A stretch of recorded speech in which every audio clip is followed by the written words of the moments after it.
मिलेंगे, समय को मिलेंगी नई विद्रुपताएं, नदियों पहाड़ों जंगलों को मिलेंगे नए परिचय जिससे अब ये पहचाने जाएंगे। गर्व और उन्माद से भरे सब हृदय युद्ध के बाद एक नया झूठ जिएंगे सन से, गढ़ी जाएंगी राष्ट्र प्रेम की नई परिभाषाएं, बारूदों के धमाकों से डरे सहमे परिंदे धुएं से भरे आसमान में निकलेंगे और उदास हो जाएंगे देखकर रातों के ढेर। सुनसान कुतुब खाने बिलखेंगे अपने रौनकों वाले दिन याद करके, गहरे बैठे दर्द को लिए दो अजनबी नहीं मुस्कुरा पाएंगे अब एक दूसरे को देखकर, पनपेंगे दर्द के नए बाजार जहां बेच आएंगी सब माएं अपनी करुणा, सब प्रेमिकाएं अपना सौंदर्य बोध, बच्चे अपना कौतूहल और लौट आएंगे खाली हाथ, क्योंकि जंगों के बस में नहीं होता किसी को कुछ भी दे पाना, जंगे बस छीनना जानते हैं। यह सही पीड़ा है, बहुत बढ़िया। मेरे समय की सब औरतों के नाम, रोज थोड़ी और निर्मम होती दुनिया में, नेकी और उम्मीद की रोशनी को जिंदा रखती मेरे समय की सब औरतों के नाम। तुमसे शुरू होती दुनिया में तो तुमसे पहले किसी और का जिक्र भला जायज होगा क्या, और अगर ये हुआ भी तो पूरा हो पाएगा क्या। बहन दोस्त और महबूब न जाने कितने किरदार, और सबके सब किरदारों में ये पाकीज़गी, सबके आंखों के ख्वाब की तामील करते हुए खुद के ख्वाब देखने की हिम्मत पाती मेरे समय की औरतों के नाम। अपनी वफा और दुआओं के जादू से दुनिया को मुकम्मल और खूबसूरत बनाती, अपनी जहीनी से तस्वीरें कायनात को रोज थोड़ा और खुशरंग करती मेरे समय की औरतों के नाम। वाह, इंसानियत की राह मंजिल को रोशन करती, गम के हर एक सांचे में चुपचाप रहती और मुस्कुराती, पिछली रातों की थकान और भीतर के गम की गठरी बांधे रोज सुबह काम पर निकलती, बिना परों के रोज उड़ने के जद्दोजहद में लगी मेरे समय की सब औरतों के नाम। किसी भी शायर की शायरी से बड़ी और हर किस्सा गो की कहानी से कहीं ज्यादा मुंतशिर, किस्सा आदम के इब्तदा से इस लम्हे तक सबसे औसाफ किरदार मेरे समय की औरतों के नाम।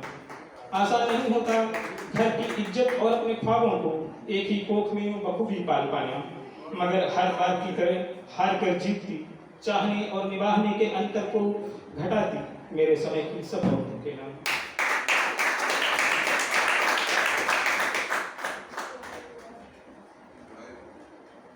ये आखिरी कविता जो है मैंने अपने बच्चों के लिए लिखी है, जो कि अभी बहुत छोटे हैं, एक 4 साल का बेटा है और एक करीब 2 साल का बेटा, इसने भी जल्दी 2 साल पूरे किया है। तो कविता के माध्यम से इसमें जो है एक संदेश उनको मैंने देने की कोशिश की है कि वो दुनिया को कैसे देखें और कैसे वो जीने की कोशिश करें, जो मेरी अपनी लाइफ की फिलॉसफी रही है उसको मैंने इसमें कहने की कोशिश की। मेरे बच्चों, दुनिया के बाकी बच्चों की तरह तुम दोनों ने भी अपने माँ बाप के प्रेम को मुकम्मल किया है। ये कैसी विडंबना है कि हमारे दिलों में तुम्हारे लिए जो प्यार है उसे ठीक से समझने के लिए तुम्हें भी होना पड़ेगा उतने ही गहरे प्यार में जितना मैं और तुम्हारी माँ हैं एक दूसरे के। ये नज़्म मैं तुम्हें जिंदगी के कुछ जरूरी सबक देने के लिए लिख रहा हूँ। मुझे नहीं मालूम कि हमारे इस कालखंड में होने के लिए मैं किसे दोष दूँ। शायद समय के सब कालखंडों की अपनी यही त्रासदियाँ रही होंगी। अब जबकि ये तय है कि यही हमारा सच है तो तुम्हें जीना होगा रोज थोड़ी और घटती करुणा वाली दुनिया में, इस यकीन के साथ कि सिर्फ करुणा ही एकमात्र रास्ता है जिससे होकर तुम पा सकोगे थोड़ी और बेहतरीन दुनिया।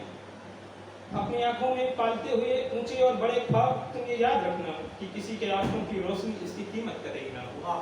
मशीनें जब इनको अपने कब्जे में ले लें, तुम किताबों की सुंधी खुशबू में खो जाया करना। कुदरत का हरापन और उसके बाकी सब रंग तुम्हारे लिए जीने का सलीका बने रहे।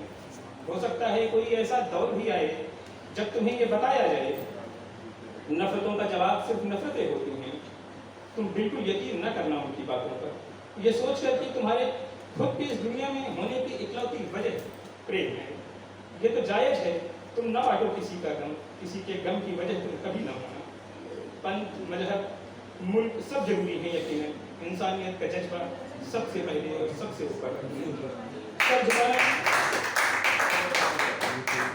से पहले मोहब्बत के सामने सर झुकाना मेरे बच्चों, और ये यकीन कायम करना कि तुम्हारे जैसों के होते हुए ये दुनिया अभी कुछ दिन और आएगी।